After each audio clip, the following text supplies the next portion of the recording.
Hi guys, so my name is Manon and today I wanted to talk about how to make your summer trip successful because summer is right around the corner and road trips are life. I've been on many road trips because I love to travel and I've been there with my family and friends in France or around Europe, and one last year in Arizona and Utah for 14 days, and it was an amazing experience. So I have a lot of good tips for you.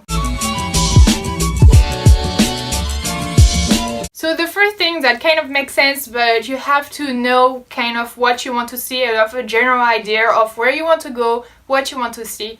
Not only because it's going to help with how much time you want your road trip to last, how much money you want to bring with you, kind of where you're going to go, so like how many miles you're going to put on the car, kind of where you want to fly in, where you want to fly out, stuff like that if you're flying somewhere, or how long you're going to tell them you're going to have the car for and stuff like that. General ideas of your trip, but it's also important because some stuff you have to call in advance. So for example, last year we went to Antelope Canyon in Arizona, in Page I think it was the name of the city, and a lot of people call in advance because so many people are going there and it goes by groups. So many people like call in advance. We didn't. You don't have to, but you might want to.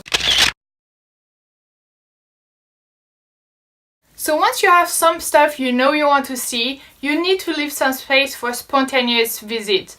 Because it's really important. A trip is not fun if everything is scheduled. At least to me it's not fun. It's nice to have some open times where you can do something on the spot that you maybe didn't think of. So especially on a road trip, you drive hours to different points you want to see.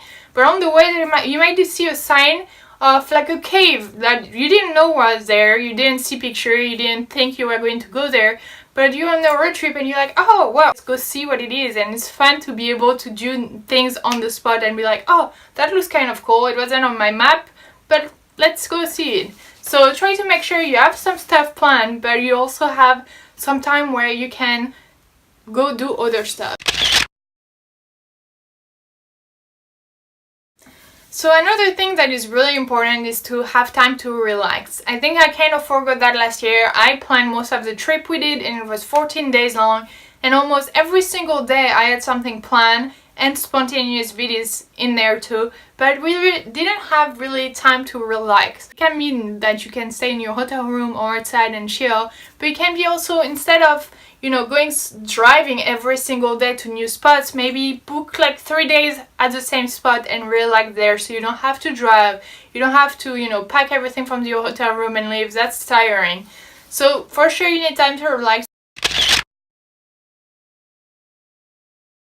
So when you go on road trips, it's sometimes hard if you go with friends and you are all different and you all want to do different things. So try to go with friends that are similar to you. So if you really like to hike, you really like to do something every single day, try to find friends that do the same. If you prefer to relax and not do much, then try to find friends that like to do that too.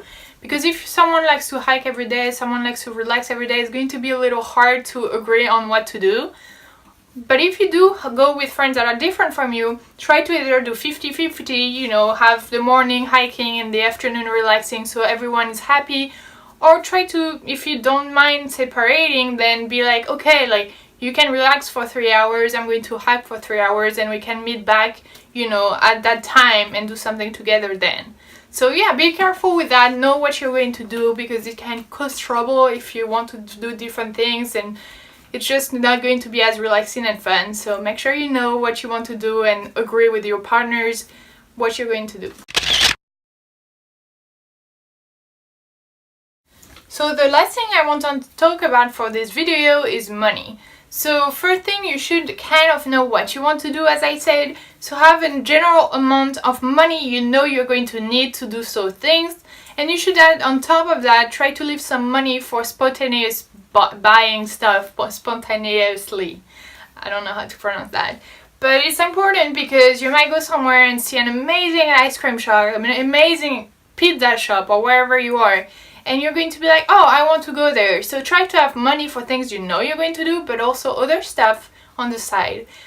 But I will say try to save your money for experiences instead of material things, because it's what you're going to remember the most and it's going to be what makes you the most happy. So try to spend your money first on experience, which is either going to, you know, sightseeing, but it also can be like culinary experience, like food. So I mean, part of the traveling and going on road trip is to try the food from whatever country you're going to or place. So for example, if you're going to Italy, you might want to, you know, have some pasta and pizza and stuff like that. So it's important to, that's an experience, that's a good experience, because you learn more about the culture by trying their food.